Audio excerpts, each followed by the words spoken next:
Hi everybody, welcome back. My name is Shannon with Raising a Blessing blog, and this is video number 5 in our Crafty Christmas Gifts on a Budget series. As you saw from the intro to the video, I'm super excited about this idea because we are taking a stack of thrift store books and turning them into a fully customized lamp for someone on your Christmas list. Now, this is a really neat idea because not only is it budget friendly, you can knock out one of these lamps for anywhere from $8 to $15. But it's super beginner friendly. All the steps in this process are very, very simple and easy to follow. And we are excited to walk you through them today. But the other great thing about this is you can truly customize this gift based on the personality or interest of the individual that you're making it for. So I go through and pick out book titles, not necessarily content, but I pick out book titles for my lamp based on the personality and interest of the person that I'm making it for. And that's what makes this gift so neat. It's definitely not something that you can buy in a store. And bonus, as a part of this tutorial, we are going to talk about how to customize a lampshade as well.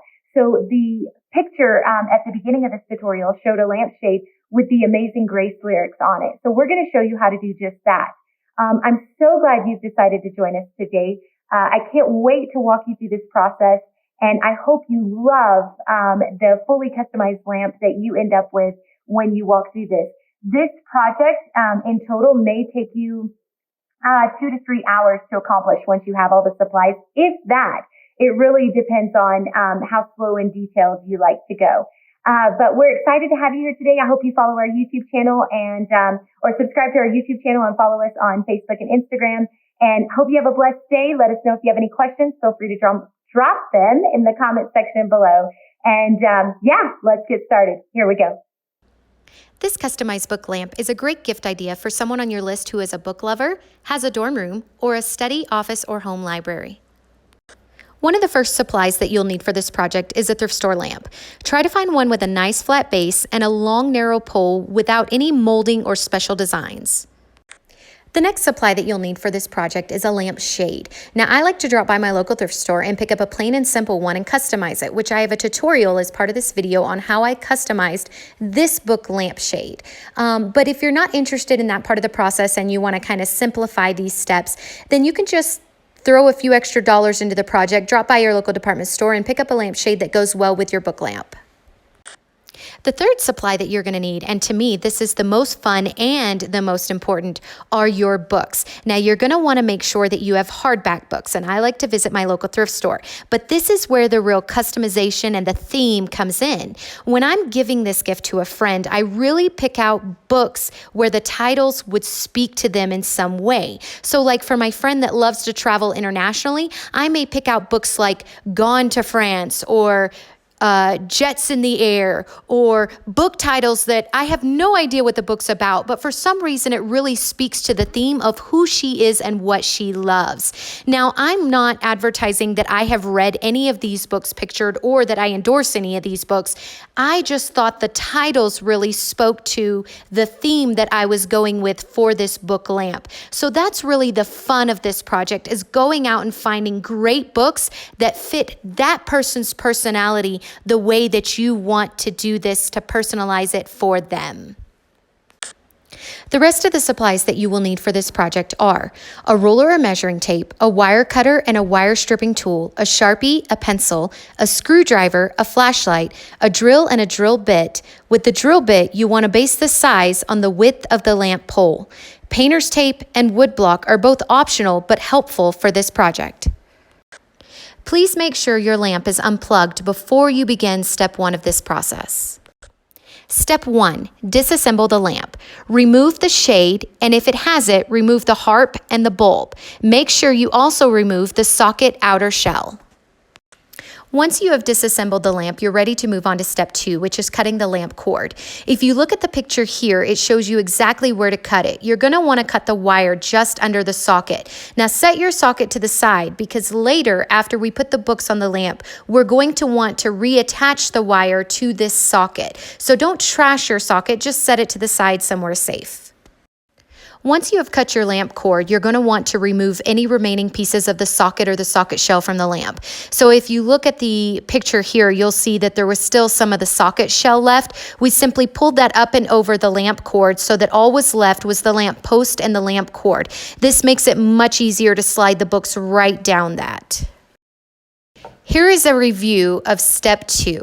So we're going to cut the cord, remove any outer shell that's left, and we should be left with a lamp post and a lamp wire.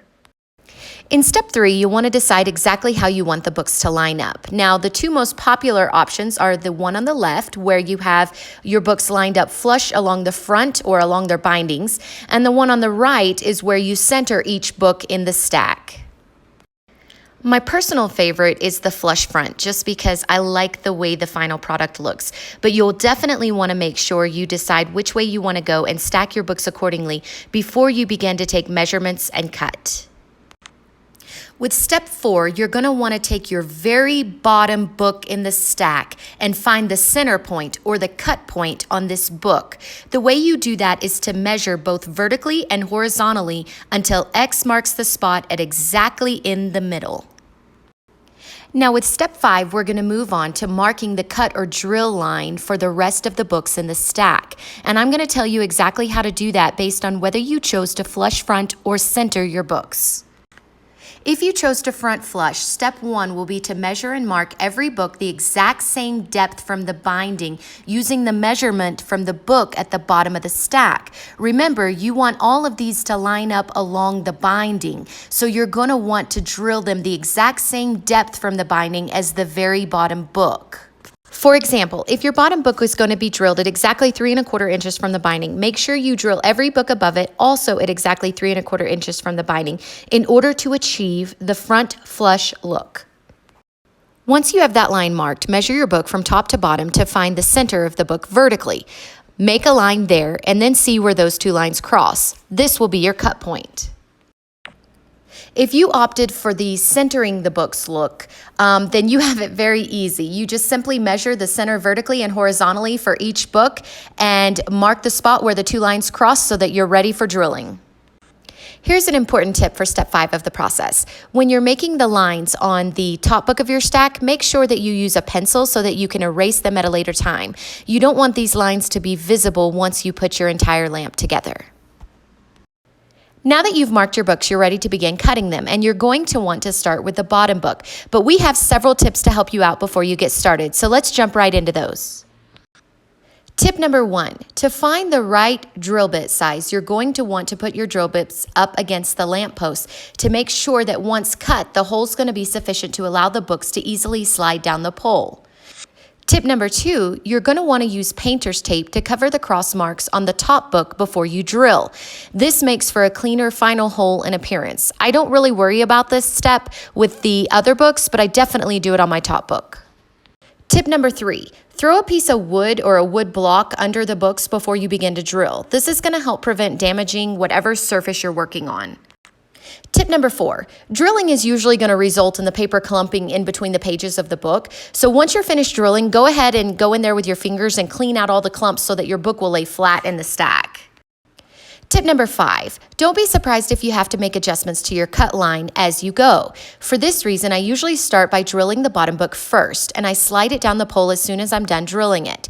Then I take my next book up and drill that one and slide it down the pole. If you do it like this one at a time, then if you do need to make adjustments to your cut lines, you can do it as you go, and you won't be disappointed if you cut them all at once and can't make any adjustments later. Step 7, you're ready to reassemble your lamp and reattach the wires to the socket. I have opted not to give step-by-step instructions for this because even though I've done it about half a dozen times, I think it's very important to watch a professional show you how to rewire a lamp. And you can find several tutorials out on YouTube that tell you exactly how to do just that. Don't be intimidated by this step in the process because it's quite simple actually. You're going to have to remove the old wires from the socket, and then you just have to strip the wires that are attached to the lamp and reattach them to the socket. It's very easy step by step. It's just that you'll want to make sure that you attach the correct wire to the correct screw on the socket. And that's why I think a professional tutorial might be the best way to go on that. But don't be intimidated by this step. It's quite easy. Once you have your lamp rewired, you're ready to put the rest of the pieces back together and test it out. Now, if all goes well, you're ready for your lampshade. If you opted for a store-bought lampshade, then great job. You're done with this tutorial and you can put your lampshade on, and I hope you love the gift you just created. But if you opted to make a customized lampshade like the one pictured here, hang in with us for a few more minutes and we're going to share a couple of quick steps to get that done. You are going to be absolutely amazed with how easy this is. Once you find some words, lyrics, or designs that you want to put on your lampshade, just print them out on regular copy paper on your regular home printer. Then tape that paper to the inside of your lampshade and shine a flashlight on the inside of the shade and use a Sharpie to trace on the outside of the shade. You may have to use a fine tip Sharpie depending on the size of your font. Now, if this customization option doesn't really speak to you, just hop out there on Pinterest and YouTube. There's lots of ways to refurbish an old lampshade and really breathe life back into it. Well, there you have it, another beautiful, personalized, and meaningful gift that really stretches the dollar this holiday season. Don't forget to drop us a comment if you like this idea and hit like or subscribe or follow so that you continue to see these ideas as we roll them out. You can follow us on Facebook, Instagram, Pinterest, YouTube, or on our website,